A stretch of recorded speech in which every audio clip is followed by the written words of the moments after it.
আজকে আসলেই অনেক এক্সাইটেড, কারণ লাইফের ফার্স্ট ভোট দিতে যেতেছি।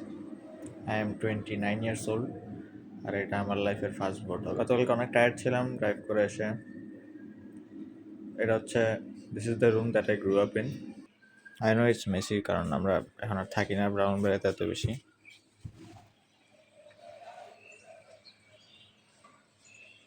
থেকে ওইটা ফার্স্ট চিন্তা হইতো আজকে কয়টার সময় খেলতে যাব, মাঠে কয়টায় যাব। ফার্স্ট চিন্তা থাকতো গেমটা শেষ করতে কতক্ষণ লাগবে, টিচার আসার আগ পর্যন্ত কতক্ষণ কতক্ষণ খেলতে পারবো। Those times were fun. এখন ঘুম থেকে চিন্তা অফিসে যেতে কতক্ষণ লেট হবে, আসবো কখন, এই কাজ ওই কাজ। So lots of memories in this room. বাটারফ্লাইগুলো আমি লাগাইনি, মা লাগাইছে।